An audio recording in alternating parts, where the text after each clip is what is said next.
Bienvenue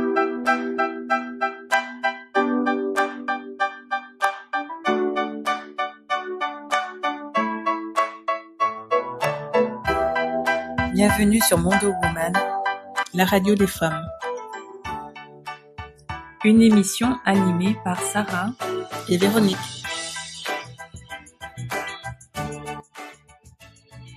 C'est la première maladie génétique mondiale, souvent méconnue du grand public.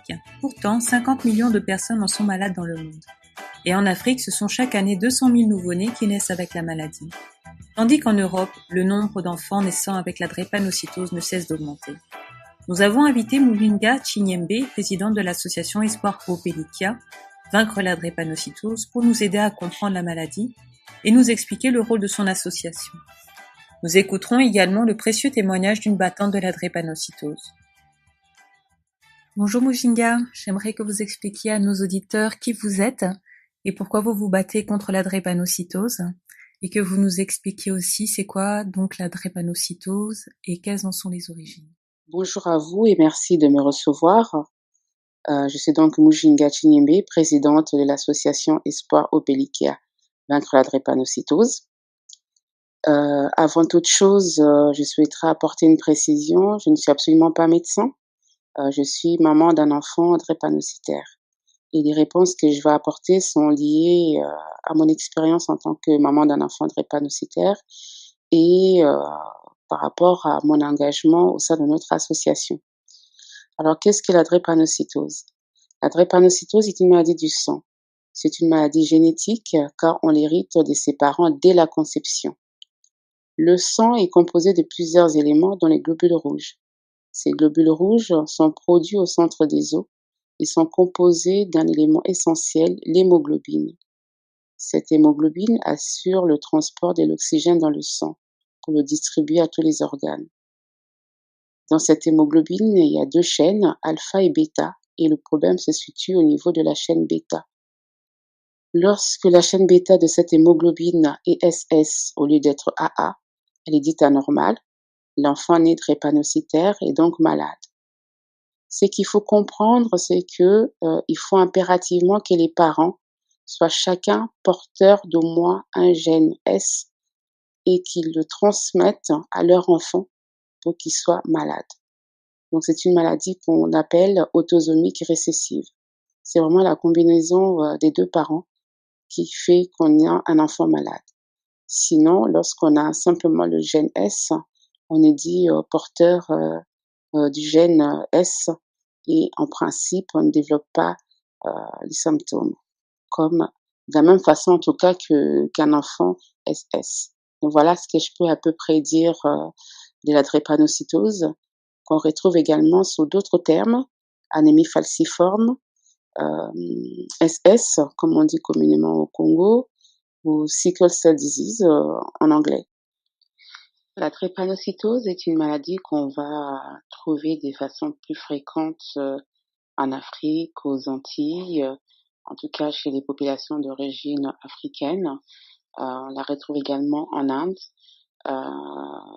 au Brésil. Donc, il y a cette particularité par rapport aux origines qui s'explique a priori par le fait que dans ces zones, il existe donc une maladie qu'on appelle le paludisme. Donc, a priori, il y a une centaine d'années, en résistance au paludisme, donc il y a eu une mutation du gène A en S. Donc, le corps a développé cette résistance pour se protéger du paludisme. Et c'est comme ça que cette maladie serait plutôt caractéristique des populations afro. Quels sont les symptômes de la maladie et à quel âge interviennent les premières crises?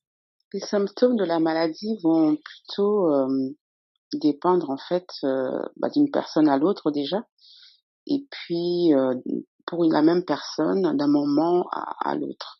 C'est assez imprévisible. Globalement, les personnes souffrant de drépanocytose sont des personnes anémies parce que elles vont avoir un taux d'hémoglobine plus basse que la moyenne.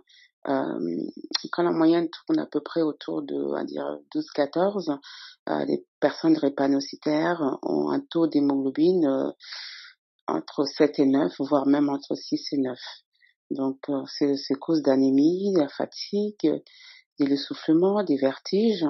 Ces personnes sont également sensibles aux infections de tout type, aux virus, aux pneumonies, aux grippes, méningites, hépatites. Elles souffrent plus fréquemment de crises douloureuses qu'on appelle des crises vaso-occlusives, qui sont causées par une mauvaise circulation du sang et un manque d'oxygénation dans les tissus. Ce qui se passe, c'est qu'avec la drépanocytose, le globule rouge va se déformer à un moment donné et prendre la forme d'un fossile. D'où le nom d'ailleurs drépanocytose, car fossile en grec, on dit drépanon, et cytose, des cellules. Donc les globules rouges vont se fabriquer normalement, mais à un moment donné, ils vont se déformer. Et les globules rouges normaux et les globules rouges anormaux vont cohabiter. Et ça crée des bouchons parce qu'ils n'ont pas la même forme. Et les globules rouges déformés sont moins souples. Et c'est ce qui va vraiment être la cause de crises parfois très très douloureuses qui vont conduire à des hospitalisations parce qu'il n'est pas possible de les soulager à la maison. Donc voilà déjà de quoi souffrent les personnes drépanocytaires. Parfois, le seul traitement pour les soulager, ça va être la morphine, donc en milieu hospitalier. Cette mauvaise circulation du sang va créer à un moment donné un manque d'oxygénation des tissus, donc des nécroses des tissus à un moment donné. Il y a aussi de phénomènes plus graves comme ce qu'on appelle le syndrome thoracique aigu. Chez les garçons, le priapisme, c'est-à-dire une érection prolongée, qui peut être grave. Il y a également des risques d'AVC, même à un très jeune âge. Il y a un jeune garçon de 4-5 ans que nous suivons actuellement, en tout cas dont nous suivons l'évolution, qui a été victime d'un AVC. Et puis d'autres complications peuvent apparaître en grandissant et atteindre de nombreux organes. Beaucoup se font opérer à un moment donné de la hanche, car la tête fémorale peut être nécrosée.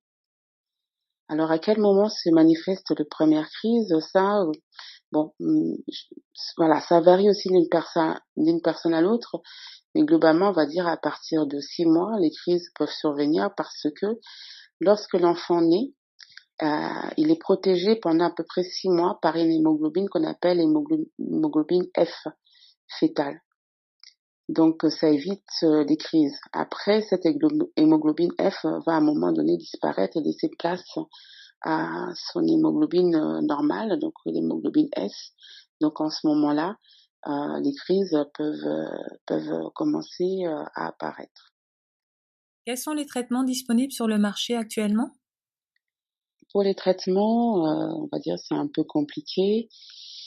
On va dire aujourd'hui que la drépanocytose est une maladie incurable, entre guillemets.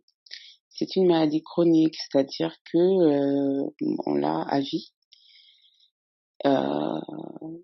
Les premiers traitements, ça va d'abord être des traitements de fond.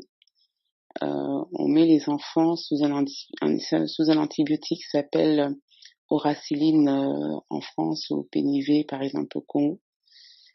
Donc c'est un antibiotique qui va en fait couvrir l'enfant jusqu'à peu près l'âge de 14 ans. On le prend tous les jours pour prévenir des infections de type bactérienne. Ensuite, la vaccination pour protéger contre les virus, donc tout type de vaccin, donc tous les ans contre la grippe, ou de vaccin contre le méningocoque, voilà. Il y a un calendrier vaccinal à respecter. Donc, comme j'ai dit, c'est pour protéger contre les virus. Donc, antibiotiques pour protéger contre les bactéries, les vaccins pour protéger contre les virus. En traitement de fond, on va avoir également l'acide folique. C'est un médicament qui aide à la fabrication des globules rouges. Donc, selon l'âge et les besoins, ça peut être tous les jours ou 10 comprimés par mois ou 15 comprimés par mois.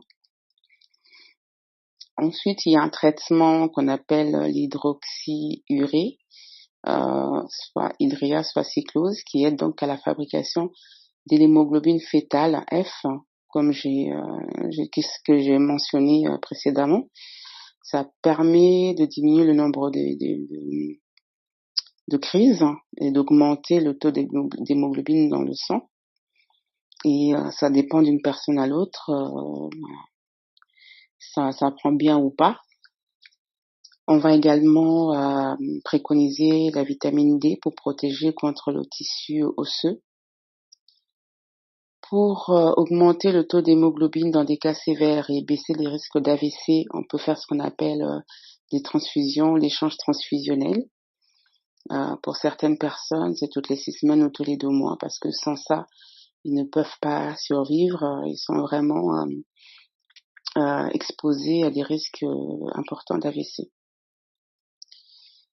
Après, il y a ce qu'on appelle, avant de parler de ce traitement thérapeutique, on va avoir aussi des traitements en cas d'urgence, en cas de douleur. Ça va être donc du paracétamol d'un premier niveau, l'ibuprofène si la douleur ne passe toujours pas. Ensuite, le tramadol ou le contramal. Ça, c'est pour traiter la douleur dans un premier temps à la maison. Et si elle ne passe toujours pas et qu'il faut être hospitalisé, il va y avoir d'autres types d'antidouleurs comme le Nubain ou la morphine. Alors aujourd'hui, il y a 2 méthodes pour guérir la drépanocytose. Il y a la greffe de la moelle osseuse et la thérapie génique. La greffe de la moelle osseuse consiste donc à remplacer la moelle qui produit des globules rouges malades par une moelle saine qui va produire des globules rouges normaux. Pour cela, il faut qu'il y ait une compatibilité dans la fratrie, ce qu'on appelle HLA compatible, c'est-à-dire au sein de la fratrie, il faut qu'il y ait un frère ou une sœur HLA compatible avec l'enfant malade. Et plus le traitement s'est fait tôt, plus il y a des chances de réussite. Il me semble que la greffe de la moelle osseuse est préconisée jusqu'à peu près l'âge de 14-15 ans. Ensuite, dans des cas sévères, s'il n'y a pas de compatibilité dans la fratrie, ou s'il n'y a tout simplement pas de frère ou de sœur, on peut proposer la thérapie génique. Mais la thérapie génique est très récente. Le premier test a eu lieu en France à l'hôpital Necker Enfants Malades en 2014. Bon, c'est une réussite jusqu'à aujourd'hui, mais on n'a pas assez de recul.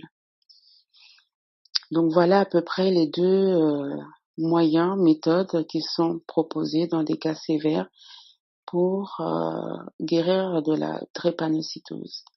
Sachant que la greffe de la moelle osseuse, c'est comme toutes les greffes, ça peut marcher comme ça peut ne pas marcher. C'est vraiment dans des cas très sévères qu'on va la proposer. Encore faut-il qu'il y ait une compatibilité dans la fratrie. Ensuite, il va y avoir des suivis réguliers, des examens, des radios, voilà, pour détecter, prévenir des complications, des prises de sang, des examens d'urine, des échographies, radiographies, des IRM, échodoppler transcrânien. Et en termes de traitement, il y a aussi l'alimentation qui est très importante et l'hyperhydratation. Les personnes drépanocytaires doivent boire beaucoup d'eau, au moins 1,5 litre par jour, si ce n'est 2, parce que l'hydratation va améliorer le transport de l'oxygène dans le sang en rendant les globules rouges plus souples. Quelles sont les actions que vous menez en France et en Afrique? Alors, nos actions aujourd'hui au sein de notre association Espoir Opelikia, c'est sur 6 axes: informer, inciter au dépistage, exiger le résultat des examens néonataux, encourager le don du sang, financer la recherche et soulager les malades, surtout dans les zones où l'accès aux soins est difficile, notamment en Afrique. Donc informer parce que cette maladie reste encore méconnue et incomprise aussi. Donc nous organisons des actions de sensibilisation de différentes manières, comme aujourd'hui auprès de vous, Lorsque nous sommes invités, nous faisons notre maximum pour être présents. Tous les ans, nous organisons une journée de sensibilisation. Donc la prochaine aura lieu le 22 juin en région parisienne. Donc voilà, vraiment informer par tous les moyens. Nous avons une page Facebook, nous sommes sur Instagram et bientôt nous aurons notre site internet. Ensuite, inciter au dépistage parce que ça c'est vraiment la base. C'est très très important parce que beaucoup de personnes sont porteurs du gène S et l'ignorent. Donc nous vraiment notre action est très ciblée au niveau du dépistage. Ensuite, exiger les résultats des examens néonataux. Ce qu'il faut savoir, c'est qu'en France, en région parisienne, depuis les années 2000, on pratique ce qu'on appelle un dépistage néonatal. Ce n'est pas obligatoire, mais c'est préconisé, c'est systématique. Malheureusement, lorsque l'enfant est AS, on ne transmet pas toujours les résultats aux parents. Il y a encore des enfants qui sont nés en France et qui découvrent à l'adolescence qu'ils sont porteurs du gène parce qu'ils ont une douleur ou détour d'un examen. Ça, c'est pas normal alors que les examens sont pratiqués. Écoutez la suite du reportage dans la deuxième partie.